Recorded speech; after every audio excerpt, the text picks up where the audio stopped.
Mohammed sallallahu alayhi wa sallam déclare dans un hadith rapporté par les deux grands imams dans leur authentique Al-Bukhari et Muslim. Il dit sallallahu alayhi wa sallam: celles et ceux ou celui qui jeûne le mois de Ramadan,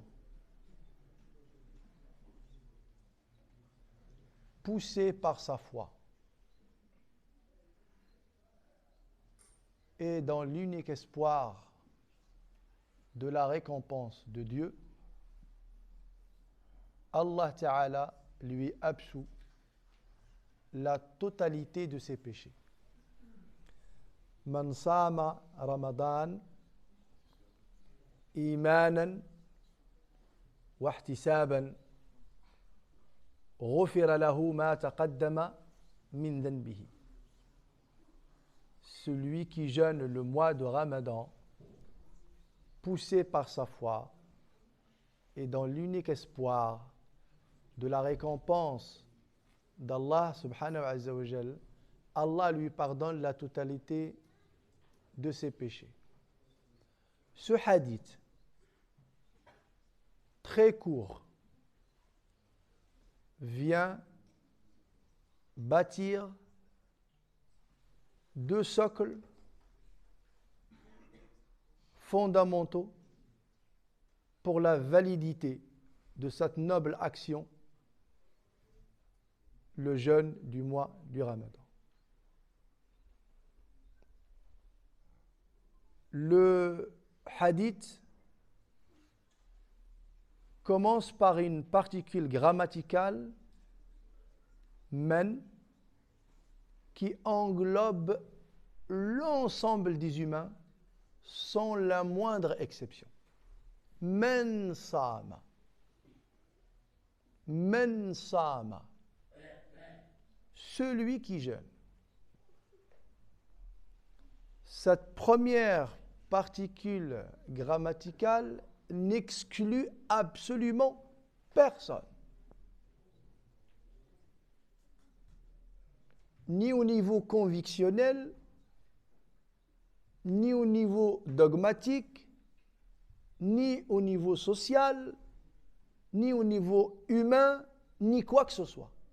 Il n'y a pas la moindre exclusivité avec le terme men sama. C'est celui. En absence de quelconque identité, religieuse ou autre. C'est celui qui jeûne. Sauf que les règles de la validation de ce jeûne vont venir s'installer après cette affirmation de façon successive et conditionnelle. Et là, on entend le prophète alayhi salam dire: Man sama Ramadan, celui qui jeûne le mois de Ramadan, imanan. Imanan, poussé par sa foi. Mais en fait, le mot imanan est un état. Grammaticalement parlant, on l'appelle al-hal. C'est pour ça qu'il est toujours mansoub, il est toujours au cas direct. Imanan, le sens du hadith vient apporter une réponse à une particule interrogative qui est Kayfa. Kayfa sama Ramadan imanan. Comment et dans quel état a-t-il jeûné le mois de Ramadan? Eh bien, dans un état portant la foi. Portant la foi. Hala kawnihi mu'minan. Dieu dit dans un autre verset: où la règle elle est évoquée de manière générale sans qu'elle aborde quelconque pratique cultuelle. Il dit, subhanahu wa ta'ala, Man amila salihan min dhakarina ou untha, man encore une nouvelle fois, celui qui œuvre, celui qui fait, celui qui pratique une bonne action, qu'il soit homme ou femme, et la condition arrive juste après. Man amila salihan min dhakarina ou untha, wa huwa mu'min. Avec la condition d'être croyant. Avec la condition d'être musulman. Avec la condition de porter la foi. Man amila salihan min dhakarin aw untha wa huwa mu'min. Et là, il y a la récompense qui tombe. فَلَنُحْيَنَّهُ حَيَاةً طَيِّبَةً. On lui attribue une bonne vie. Bien évidemment, ce hadith prophétique vient s'inscrire sous le projecteur de ce verset. Ce verset qui vient établir cette règle fondamentale que la validité, la validation d'une action ne peut se faire que si elle est fondée sur l'iman. La raison qui le pousse, c'est la foi en Dieu. La foi en Allah et la foi que cette pratique est un ordre de Dieu, est une recommandation d'Allah tabaraka wa ta'ala. Et donc le hadith du prophète alayhi salam, Man sama ramadana imanan, vient s'inscrire dans une compatibilité absolue, totale, avec la grande orientation du verset du Coran, Man amila salihan min dhakarin aw untha wa huwa mu'min, en étant croyant. Donc, man sama ramadana imanan, poussé par sa foi, c'est-à-dire il n'y a aucune autre raison, aucune autre ambition, voyez, qui fait de lui un acteur, un jeûneur durant le mois du Ramadan, si ce n'est que sa foi. Donc, la crainte d'Allah, tabaraka wa ta'ala, son iman. La crainte d'Allah, le fait de croire en Dieu, de croire au jour du jugement dernier, et de croire que cela est une recommandation coranique. Il s'agit d'un ordre d'Allah Azza wa Jal. Et vous avez encore une autre condition qui vient mettre en place un socle aussi fondamental, c'est le mot wahtisaban. Man sama ramadana imanan wahtisaban. Deux conditions de validité. Ça veut dire quoi, ihtisaban? Avec un espoir de la récompense d'Allah. Cette personne, elle fait quelque chose poussée par sa foi dans l'espoir d'être récompensée par Allah tabaraka wa ta'ala. Et donc, en fait, ce cheminement, ce rapport que vous cherchez à établir avec Allah ta'ala par le biais du jeûne, son point de départ de cette action-là, son point de départ, c'est la foi, et sa destination, c'est la récompense de Dieu. Le jeûne du mois du Ramadan, il faut qu'il s'inscrive entre la foi et entre l'ihtisab, entre imanan et ihtisab. Il faut qu'il démarre avec la foi et qu'il aboutisse à l'ihtisab, avoir l'intention d'être récompensé par Dieu. Si le jeûne s'inscrit dans ce chemin-là, il sera validé. Allah, le prophète, il te dit Dieu, il te pardonne, absout la totalité de tes péchés. Mais dans ce cas-là, ce qui te pousse à jeûner, c'est l'iman. Et ce qui te motive, justement, la finalité, l'objectif, la raison pour laquelle tu pratiques le mois de Ramadan, c'est l'agrément de Dieu. C'est la satisfaction d'Allah subhanahu wa ta'ala. Un départ, une finalité. Pourtant, on a l'impression que ce hadith-là, il y a peu de mots. Man sama ramadana, imanan wa ihtisaban, ghufira lahu ma taqaddama min dhanbi. Il est très court, ce hadith. Mais il est en train de mettre toutes les conditions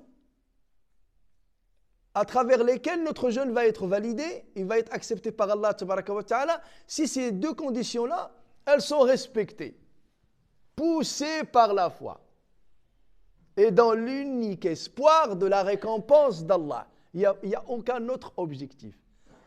À ce moment-là, Allah tabaraka wa ta'ala, il te pardonne tes péchés. Maintenant, j'en vais développer. Man sama ramadana imanan. Alors, vous savez que certaines personnes mettent l'intention de jeûner. Ils vont jeûner parce que tout le monde jeûne. Parce qu'il y a une ambiance. Je jeûne, ce n'est pas ma foi qui pousse à me soumettre à Allah, à obéir à Dieu. C'est juste parce que si je ne jeûne pas, je risque d'être critiqué. Quand je ne suis pas une autorité parentale, je risque d'être puni. Je risque d'être mal vu. Eh bien, tous ces points, tous ces détails qui sont multiples, mais qui ne vont pas dans le sens de celui qui jeûne, poussé par sa foi. Ce n'est pas sa soumission à Allah, tabaraka wa ta'ala, qui le pousse à jeûner. En fait, ce sont d'autres éléments, d'autres facteurs qui font que, malheureusement, la situation et les circonstances le poussent à jeûner. Eh bien, celui-là n'intègre pas ce hadith que nous venons d'évoquer un instant. Parce qu'il n'a pas jeûné en étant poussé par sa foi. Je vais développer le côté wahtisaban, dans l'espoir de la récompense d'Allah tabaraka wa ta'ala. Il va jeûner le mois du Ramadan, mais l'objectif et la finalité, c'est préserver son corps, c'est pour un état de santé, c'est pour perdre du poids, c'est pour être svelte, etc., etc., etc., etc. La finalité, elle est la même. L'objectif n'est pas la même, on est bien d'accord? La finalité n'est pas la même. L'intention est mauvaise. Et Allah tabaraka wa ta'ala, il nous a recommandé fortement dans le Coran et le Karim la sincérité dans nos actes. وَمَا أُمِرُوا إِلَّا لِيَعْبُدُوا اللَّهَ مُخْلِصِينَ لَهُ الدِّينَ.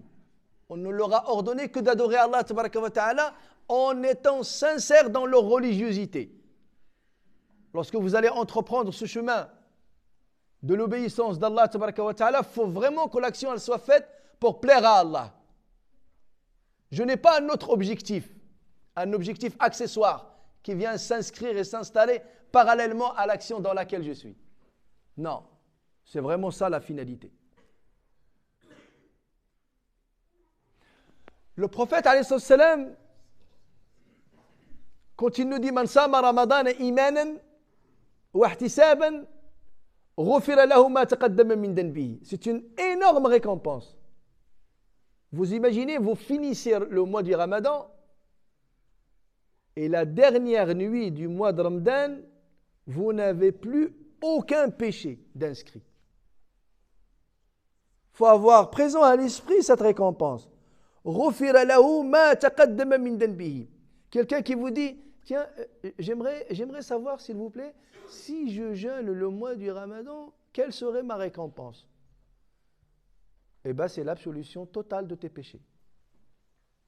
Ça veut dire ton livret gauche, là, il est effacé totalement, à la fin du mois du Ramadan.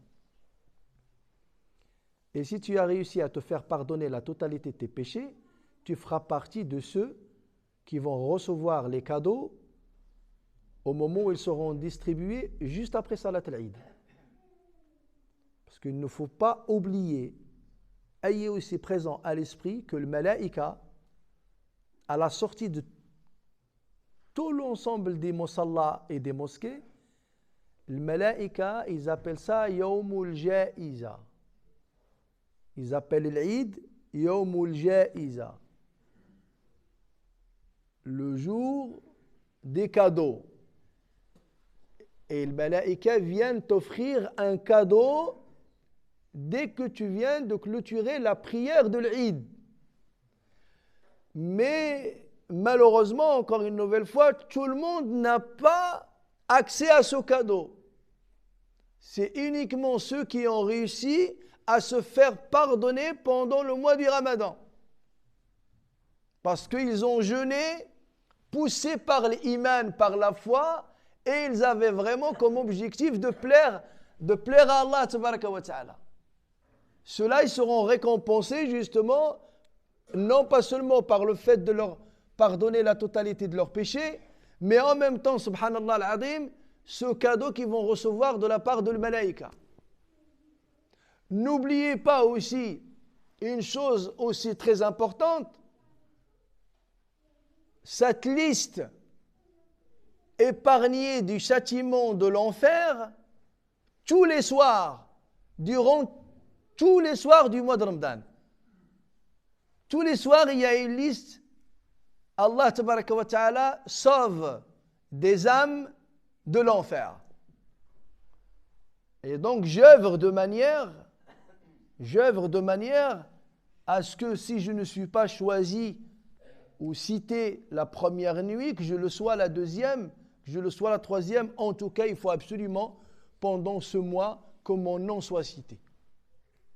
Il faut que mon nom soit cité. Donc, je fais un travail sur mon cœur. Il faut que je le purifie. Il faut que je corrige mon ego, mon âme bestiale. Cette âme bestiale qui nuit à ma cadence et à mon cheminement, à ma fuite vers Allah tabaraka wa ta'ala.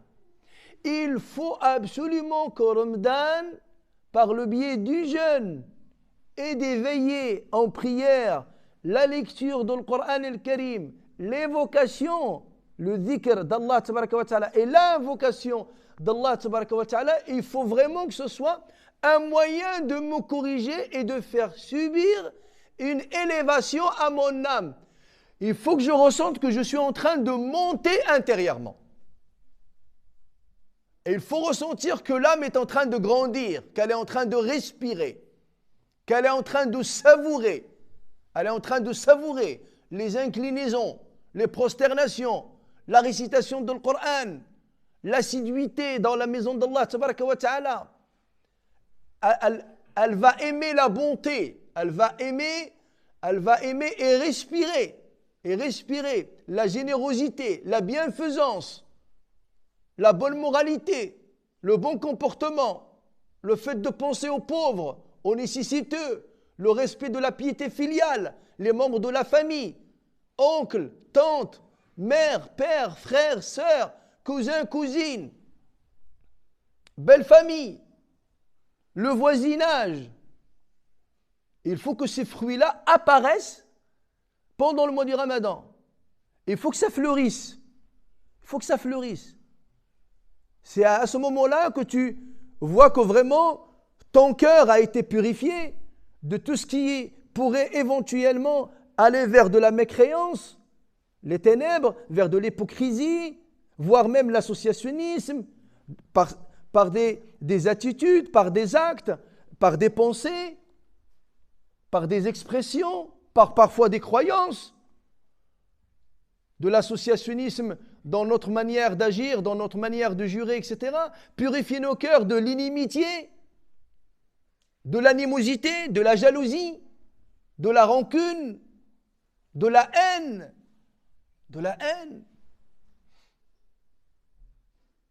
Quelqu'un qui est haineux, il n'aime pas, il déteste, il a de la rage, il a de la jalousie. Le succès des uns et des autres le dérange. Et il travaille sur son cœur. Parce que quelqu'un qui travaille sur son cœur, c'est quelqu'un qui va s'inscrire dans l'acceptation du décret d'Allah, du destin d'Allah tabaraka wa ta'ala.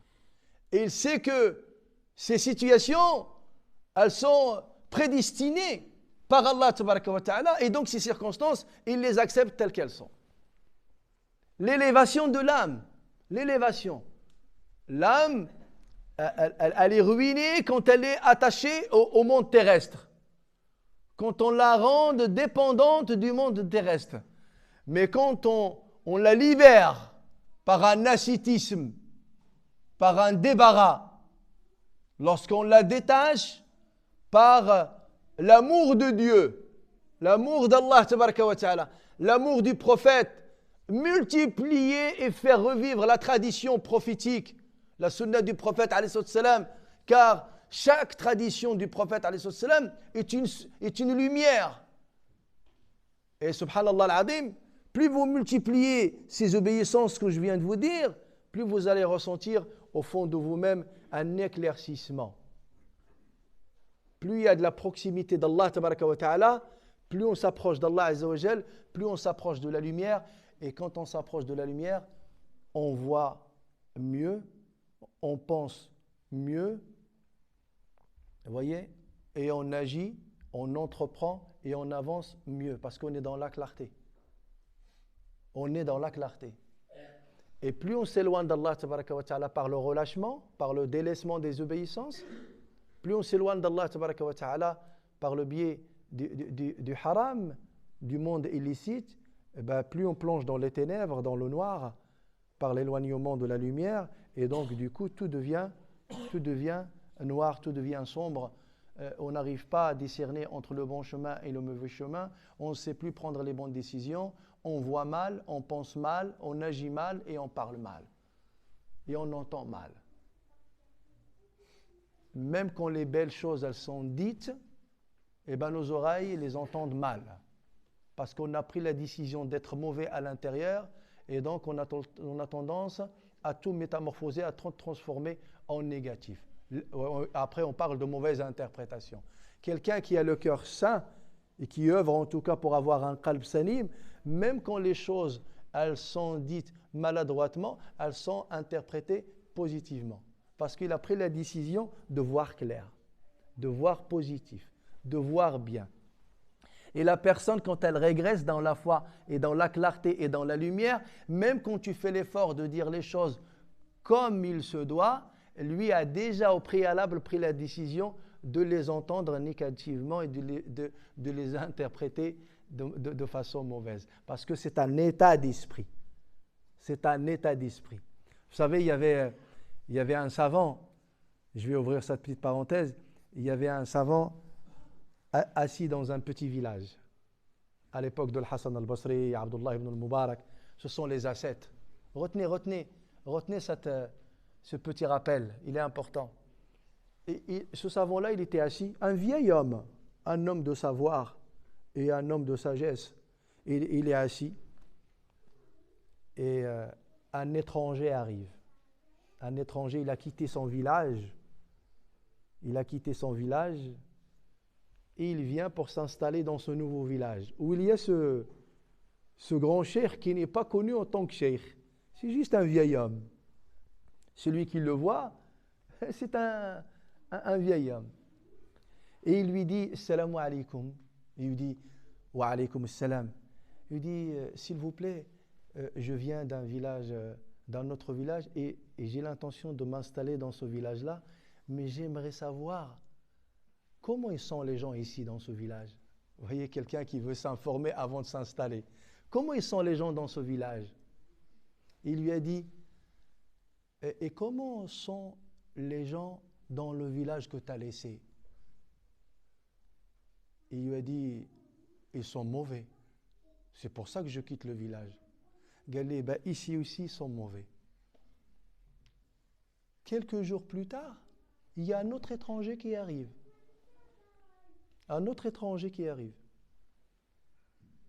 Et il pose la même question à ce monsieur. Il lui dit, s'il vous plaît, j'aimerais savoir comment ils sont les gens dans son village. Il lui a dit, et le village que tu as quitté, les gens ils sont comment? Il lui dit, ils sont très bien, mais j'étais dans l'obligation de partir. Il lui a dit, ici, tous les gens ils sont bien. Vous avez compris? Ou là j'explique? Vous avez besoin que j'explique? En fait, c'est ta vision à toi. C'est comment toi tu vois la chose. C'est toi qui as voulu que les gens que tu as quittés soient mauvais. En fait, la vision que tu as, tu vas encore la garder ici. Ces gens-là, ils sont beaux aujourd'hui, tu vas les voir mauvais demain. Parce que tu es comme ça. Toi, tu as envie de voir les gens mauvais. Toi, tu as envie d'inscrire tout le monde dans le négatif. Mais ce monsieur-là qui arrive avec une vision très positive, Masha'Allah, malgré qu'il quitte ce village-là, parce qu'il est dans la contrainte de le quitter, mais il a une bonne vision de ces gens-là. Et bien, même en arrivant dans ce village-là, il va voir les gens il va voir que les gens, ils sont bons. Parce qu'il a pris dans son cœur la décision de voir tout ce qui est de qualité et de ce qui est positif chez les gens. Mais dès lors où tu as déjà au préalable pris la décision de t'inscrire dans le négatif et de voir uniquement ce qui est négatif, et de te concentrer, de te focaliser sur les défauts, partout où tu vas, c'est ce que tu verras. Partout où tu verras, partout où tu vas y aller. Tu rentres à la maison, il y a des défauts. Chez madame, il y a des défauts. Chez les enfants, il y a des défauts. Le président de la République, il y a des défauts. Elisabeth Borne, il y a des défauts. Le gouvernement, elle, par contre, il y a plein de défauts. Je confirme. C'est un problème, ça. L'association, défaut. L'entreprise, défaut. L'imam, défaut. Défaut. Le khatib, défaut. Change de lunettes. Change de lunettes. Parce que tu as des lunettes, tu as été chez un opticien qui t'a donné lunettes négatives. Tu sais que tu peux jouer sur le degré de manière à voir positif. À voir positif. Et subhanallah, c'est une ni'ma. C'est une faveur de te concentrer sur les qualités des gens. C'est magnifique.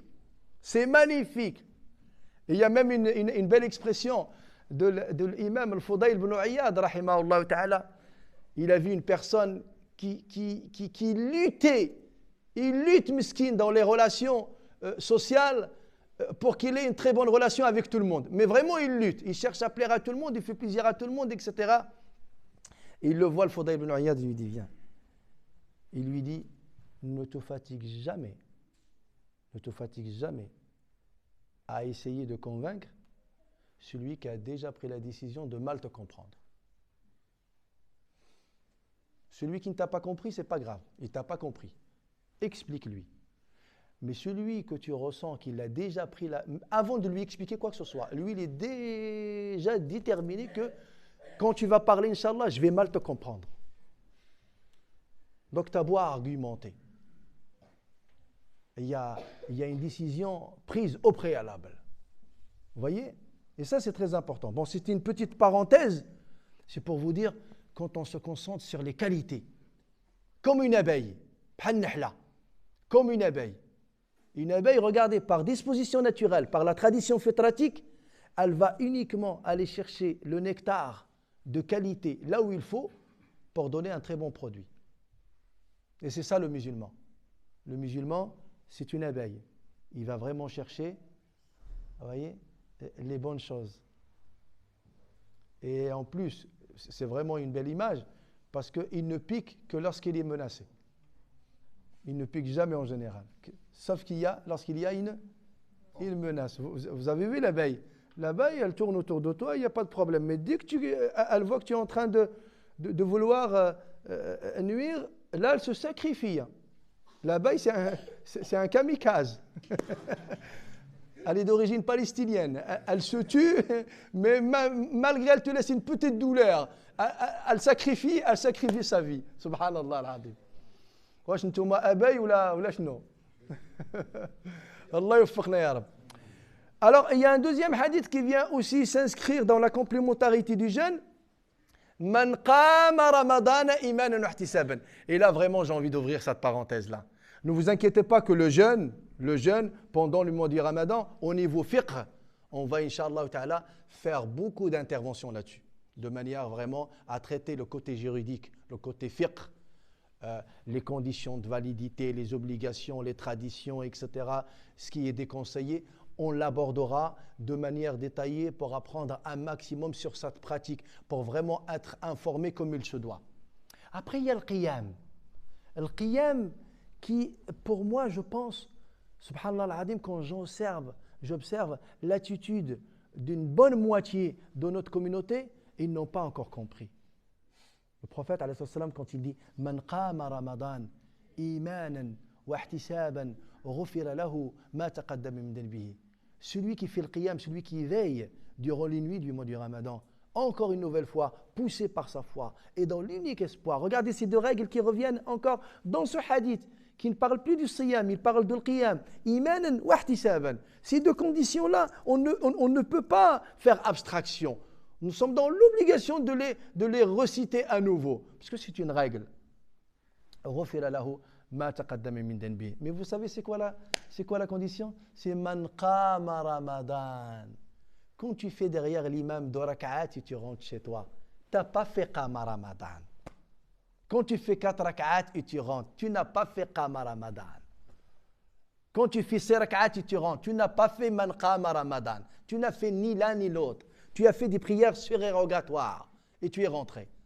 Qama Ramadan, c'est de ne quitter la mosquée que lorsque l'imam quitte le mihrab. Le prophète, il était précis dans ce hadith. Man qama ma'a l'imam, c'est celui qui fait le qiyam jusqu'à ce que l'imam termine le qiyam. Tant que lui n'a pas fait le witr, tu restes avec l'imam pour faire le witr. Et là, tu es considéré comme étant man qama Ramadan. Man qama Ramadan. Imanan wa ihtisaban ghufira lahu ma taqaddama min dhanbihi. Et man qama Ramadan, il y a plusieurs façons de faire le qiyam. Il y a celui de Tarawih, certes, les 11 rak'at après Salat al-Isha. Après, il y a le qiyam des nuits impaires. Il y a déjà le qiyam des 10 dernières nuits du mois du Ramadan. Ou 1 heure avant Salat Subh, il y a un qiyam. Après, il y a l'amplification du qiyam qui devient totalitaire pendant les nuits impaires. Parce que nous sommes dans une quête de Laylat al-Qadr, la nuit du destin, qui équivaut 1000 mois. 1000 mois d'adoration. L'équivalent de 83 années en une nuit. En une nuit, tu as la récompense de l'adoration durant 83 années. Mais c'est énorme. Et donc, si on ne s'investit pas, mes frères et mes sœurs, durant le mois du Ramadan, quand est-ce qu'on va le faire? Alors que tous les moyens, l'ambiance, le mousim, la saison, elle est faite justement, bi'idnillahi tabaraka wa ta'ala, pour qu'on puisse la saisir totalement. Pour qu'on puisse la saisir totalement. Donc, il faut en profiter.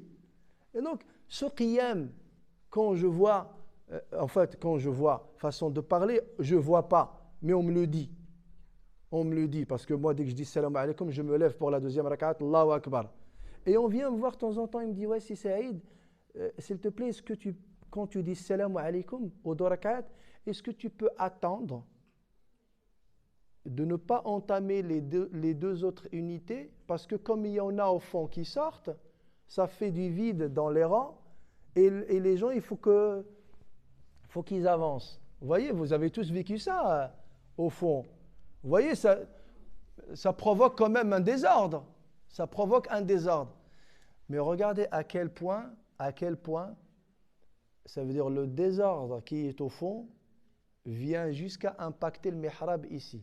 Non, entre chaque 2 unités, attends.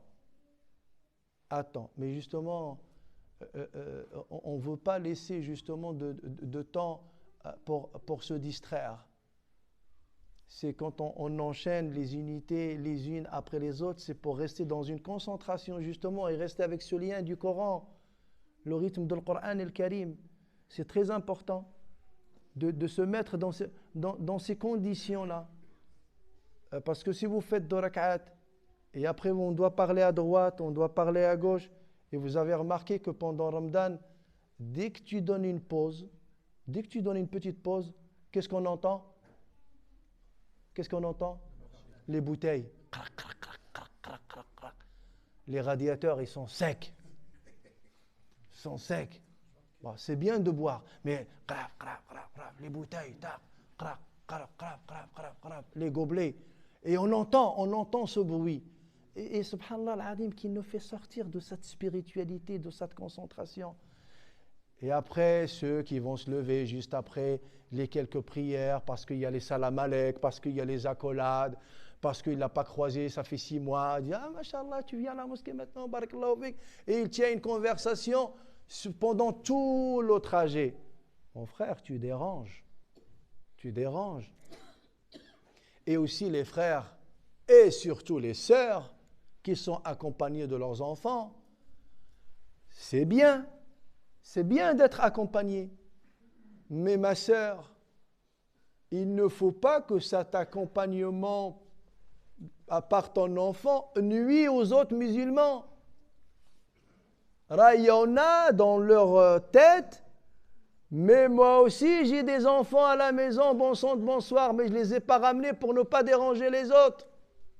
Alhamdulillah, ici à Cholet, on a de grandes familles, il a Jabouladou, c'est les deux rangs. Wallah que tu ne mets pas les pieds ici. Smhouliya, tu as des petits-enfants, bzata. C'est pas assez. C'est pour ça, Allah yardi alaykoum, il est nécessaire de respecter des fidèles, femmes et hommes, qui viennent adorer Allah tabaraka wa ta'ala pendant le mois du Ramadan. Ils veulent s'investir plus. Ils sont là pour faire des prières. Ils sont là pour faire des du'as. Ils sont là pour écouter le Coran et le Karim et n'ont pas un gramme de patience pour écouter ton enfant. ما عندوش, il n'a pas de patience. راكم كان حدا يصليه. والله العظيم, attention. Hein. Et si je me permets moi de me lever, et je parle en connaissance de cause. Wallah, c'est un homme de terrain qui vous parle. Quand je me lève pour parler, c'est parce que je sais qu'il y a des implosions autour de moi. Et là, ils vont parler eux. Parce que, et je le ressens, là, donc les vibrations d'Yalhom, ils me les transmettent. Hein. Quand ça fait du bruit derrière, et qu'ils sont dérangés, et ils ont raison d'être dérangés. Mais à un moment donné, il n'est plus avec la récitation, il n'est plus avec le Coran, il a juste envie de dire, écoute, donne-moi le micro, je vais parler.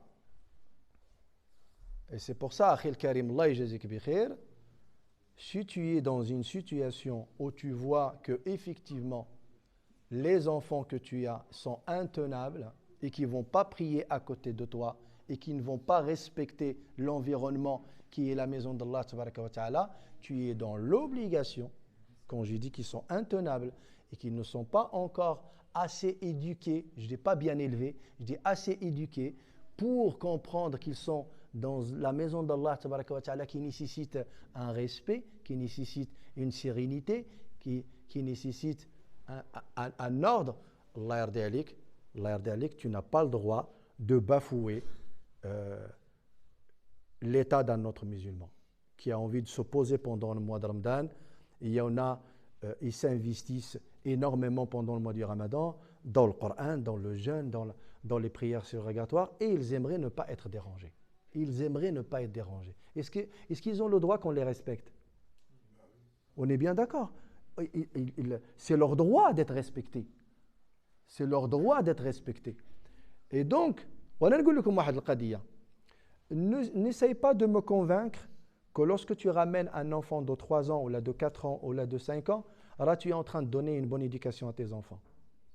Moi, je sais que tu éduques tes enfants, il a 14, 15, 16, et tu le ramènes avec toi. Ça, je sais que tu es bienveillant. راك مقابل ولادك. ما تجيبوا à 3 ans, تجيبوا à 4 ans. C'est normal, c'est un sac à dos.